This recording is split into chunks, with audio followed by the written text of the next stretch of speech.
వాళ్ళ చెవుల్లో పూలు పెట్టే ప్రయత్నం ఇలా రేవంత్ రెడ్డి గారు అదేవిధంగా మరి బీజేపీ నాయకులు ఇద్దరు కలిసి చేస్తున్నారు. ఇక పొలిటికల్ క్లియరెన్స్ ఇది మొదటిసారా డినై చేయడం?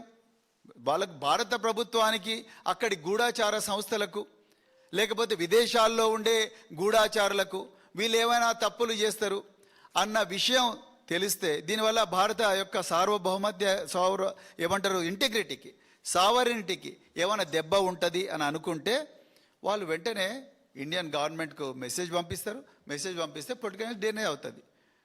ఇలా బీజేపీ ప్రభుత్వం ఒక్కటే కాదు, గతంలో కాంగ్రెస్ ప్రభుత్వం కూడా పొలిటికల్ క్లియరెన్స్ చాలామందికి డినై చేసింది. నిజానికి 2012లో తరుణ్ గొగోయ్ అనే ఒక అస్సాం చీఫ్ మినిస్టర్ ఆయన నేను విదేశాలకు పోతా అంటే అప్పుడున్న కాంగ్రెస్ ప్రభుత్వం నో అని చెప్పి మరి డినై చేసింది. బీజేపీ ప్రభుత్వం కూడా యాజ్ యూజువల్ మనందరికీ కూడా తెలుసు, ప్రతిపక్షాల గొంతు నొక్కడం, అదేవిధంగా చిన్న చిన్న రాష్ట్రాల గొంతు నొక్కడం, ఇవన్నీ కూడా వీళ్ళు చేస్తూ ఉన్నారు. మమతా బెనర్జీ గారిని విదేశీ యాత్రకు బంద్ చేశారు. అదేవిధంగా మన కర్ణాటకలో ఒక మినిస్టర్ యొక్క విదేశీ యాత్రను కూడా బంద్ చేశారు. కానీ ఇవాళ తెలంగాణ ముఖ్యమంత్రి తెలంగాణ ఆత్మగౌరవం అని చెప్పేసి మరి 30 నెలల తర్వాత మొట్టమొదటిసారిగా తెలంగాణ పేరు తీస్తున్నారు తెలంగాణ ముఖ్యమంత్రిగా. మరి నేను ఇలా రేవంత్ రెడ్డి గారిని అడుగుతా ఉన్నాయా, తెలంగాణ ఆత్మగౌరవం గోదావరి జలాల విషయంలో అన్యాయం జరుగుతున్నప్పుడు మీకు ఎందుకు గుర్తుకు రాలేదు? కృష్ణా జలాల విషయంలో అన్యాయం జరుగుతున్నప్పుడు మీకు ఎందుకు గుర్తుకు రాలేదు? బనకచెర్ల విషయంలో అన్యాయం జరుగుతున్నప్పుడు మీకు ఎందుకు గుర్తుకు రాలేదు? మనకు రావాల్సిన నిధులన్నీ కూడా ఆంధ్రప్రదేశ్కు చంద్రబాబు నాయుడు గారు తీసుకుపోతున్నప్పుడు మీకు తెలంగాణ ఆత్మగౌరవం ఎందుకు గుర్తుకు రాలేదు?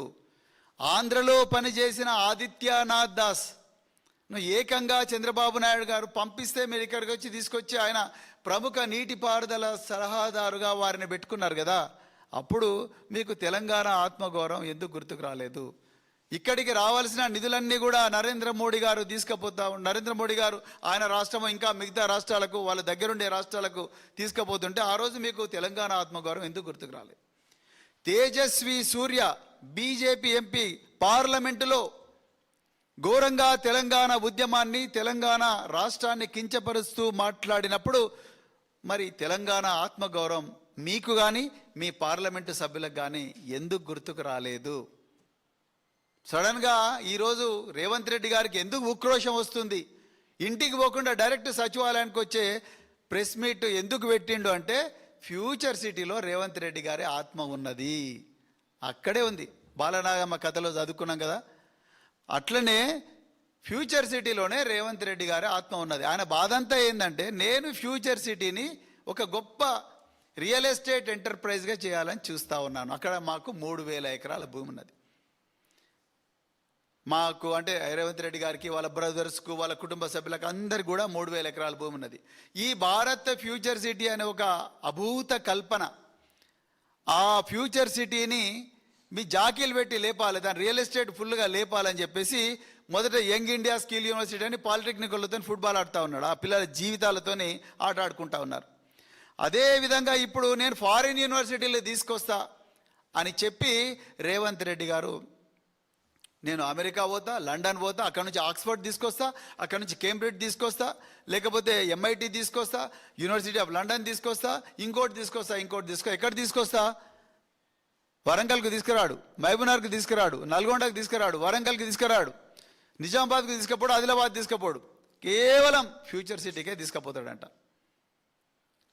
అంటే అక్కడ రియల్ ఎస్టేట్ ఎంటర్ప్రైజ్ చేయడానికి ఊర్లలో ఎట్లయితే జెండాలు వాతి యాటను కోసి పెద్ద బోర్డు పెట్టి ఒక గేట్ పెట్టి ఎట్లయితే అమాయక కస్టమర్లను ఏ విధంగా అయితే వెంచర్లకు లాగుతారో ఆ విధంగా వెంచర్లకు లాగే ప్రయత్నమే ఇక్కడ రేవంత్ రెడ్డి గారు చేస్తూ ఉన్నారు.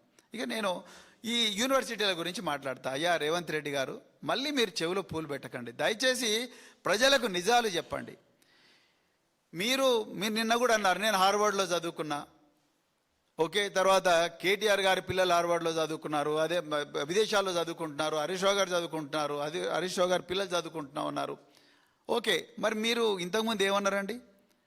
కేటీఆర్ గారు అమెరికాలో చదువుకుంటే చిప్పలుగా అడుగుతున్నారు అని అన్నారు.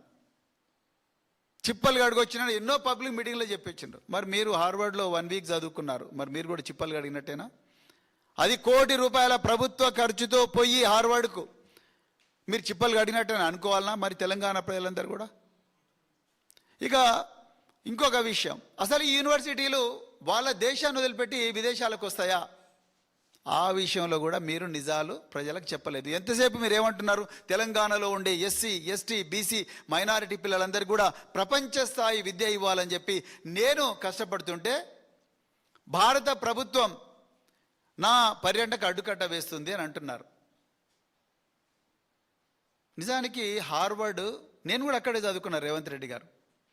నేను master of public administration degree చేసిన, మేసన్ ఫెలోని భారత ప్రభుత్వం ఇచ్చిన స్కాలర్షిప్తోనే పోయినా.